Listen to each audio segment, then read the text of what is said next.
Um jovem que de criança passou um pouco pelo catolicismo, cresceu mais um pouco, adentrou na igreja adventista do sétimo dia, e dentro do catolicismo e a igreja adventista do sétimo dia, esse rapaz, ele via demônios dentro de casa, via demônios em algumas ruas, não sabia o porquê que ele via, perguntava aos seus amigos e diziam a ele que ele era doido, que ele estava inventando, que ele estava mentindo. Perguntou para os seus pais disseram, é desenho que tu assiste demais. E o menino nada de ter a solução.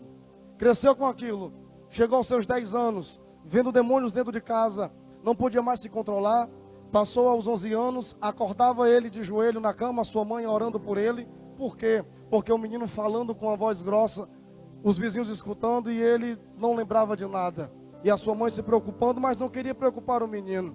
O menino, com 11 anos aos 12 anos de idade, amarrava uma fralda na cabeça, desculpe a expressão, desculpe o relato detalhado, mas ele fazia xixi na cama não porque era irresponsável, mas porque via demônios dentro de casa à torta à direita e tinha medo, pânico, pavor, travava, não conseguia se mexer, estava ele pensando que estava ficando doido. O tempo foi passando, esse jovem aceitou Jesus verdadeiramente, ganhou a sua mãe para o Senhor. Estou aqui tentando correr no testemunho.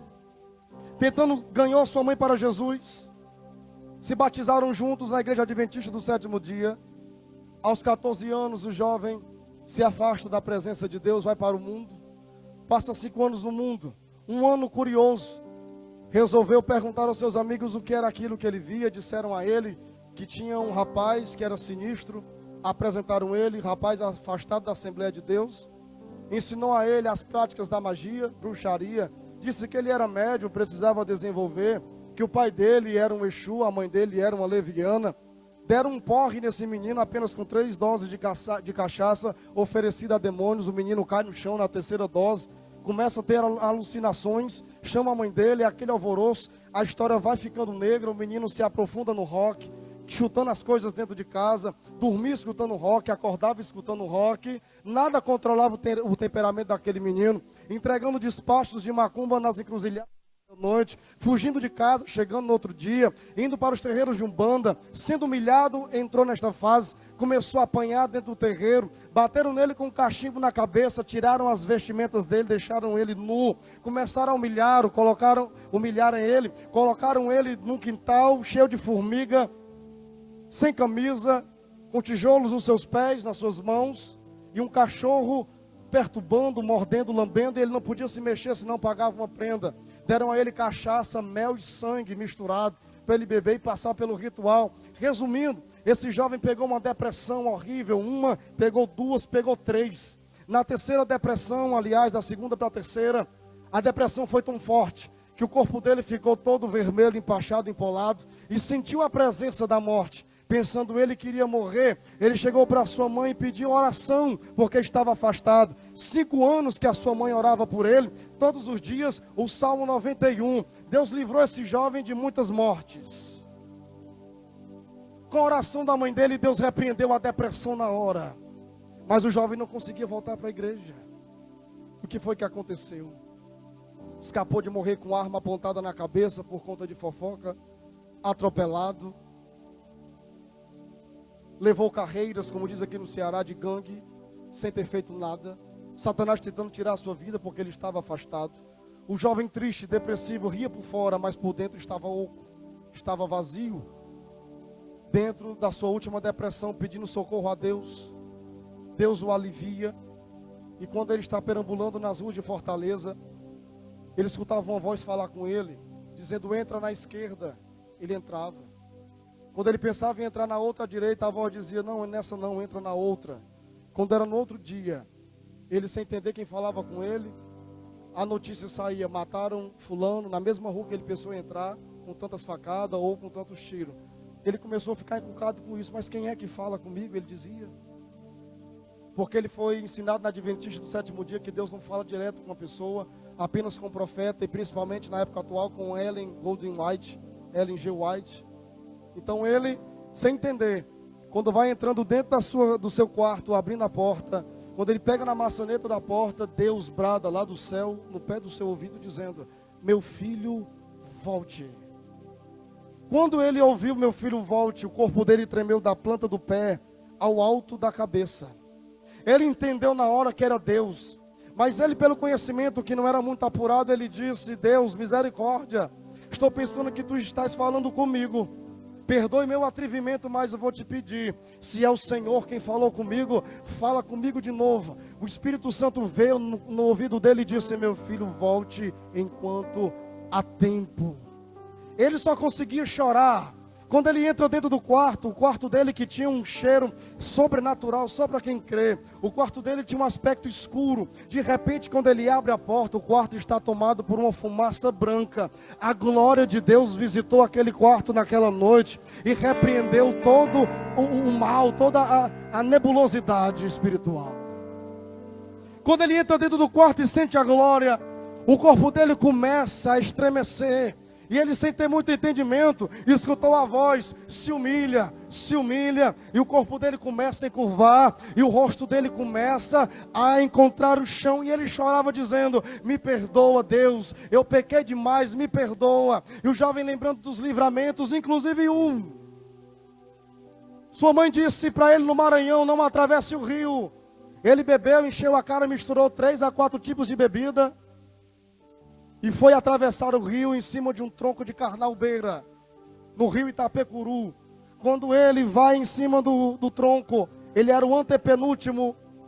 Quando chega em um remanso que chama, um redemoinho, as águas puxam ele para baixo. Ele atola até um pouco perto da metade da sua canela. A oração que ele fez foi essa, embriagado: Deus, não sou digno de tu escutar a minha oração, mas pela minha mãe, ouve ela e me dá livramento, como tu abriu o mar vermelho para o povo de Israel. Ele esperou o livramento, o seu primo desce, joga ele a primeira, joga ele a segunda, a terceira, e nada dele chegar na superfície. Jogou ele na quarta e arrastaram ele para cima do tronco. Detalhe, era para o tronco ter passado faz tempo do local, nessa ida e volta 4 vezes. Quando jogaram ele, o tronco estava parado no mesmo lugar, e Deus não deixou o tronco passar. Deus fez um milagre na vida desse jovem naquele dia. E ele dizia: Deus, eu não sou digno disso, perdoa. Quando Deus disse: eu te perdoo, mais o jovem chorava e se consumia em choro e pranto. E Deus bradou ele dizendo: vou eu te fazer um pregador da minha palavra. Tu vai pisar em locais que tu ainda não pisou. O jovem ouviu-se de Deus e se mexia no chão, e a lágrima fazia poça. Ele se ajoelhou e disse: Deus, me reconcilia contigo nessa noite, eu não quero mais voltar para o mundo. Deus fez um milagre na vida do jovem. O jovem adentrou na igreja, se reconciliou com seu pai. Muitos disseram que ele só duraria 2 semanas, 1 mês e 2 meses na igreja. Para a glória de Deus, faz 10 anos que o jovem que eu conheço está na presença de Deus. Aí a pergunta surge: mas pregador, quem é esse jovem que você fala? Esse jovem está com o microfone nessa mão, aqui que você está vendo nessa noite, pregando a palavra de Deus, através do livramento, com uma palavra que Deus disse ao meu respeito. 5 anos, uma mãe orando dentro das cortinas. A mãe do gadareno não aparece na história, a minha não aparecia, estava dentro do quarto orando. Sabe qual é a palavra que Deus tem para você? Não desista daquele que você ora, não desista da causa que você está orando. Não tem ninguém torto que Deus não endireite. Tirou cigarro, tirou depressão, tirou bebida, tirou transtorno, tirou desequilíbrio, e Deus está cumprindo as suas promessas. Para finalizar, fique de pé, por gentileza.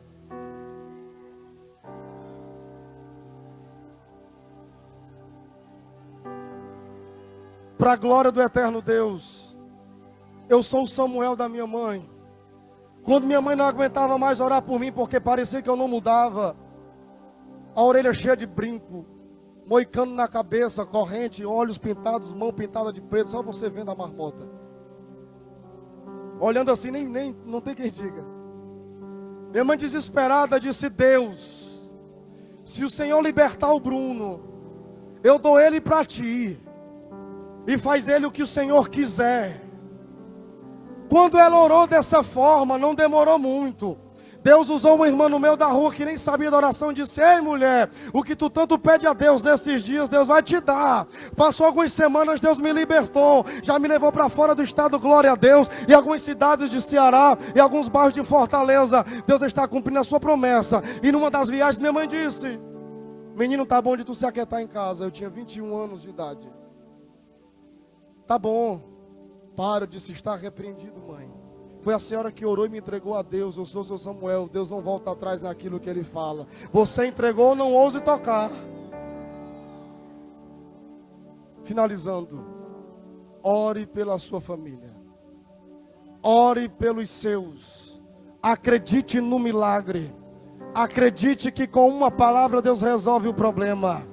Nessa noite, o que Deus está gerando em você não vai abençoar somente a sua família, vai abençoar muitas pessoas. Muitas pessoas através da minha vida, para a glória de Deus. Já ganhei almas para o Senhor, porque a minha mãe um dia orou. Você que é mãe, você que é pai, não desista de orar. E você que é filho, também não deixe de orar pela sua família. Gere filhos espirituais para a glória de Deus, e as palmas louvem o nome do Eterno.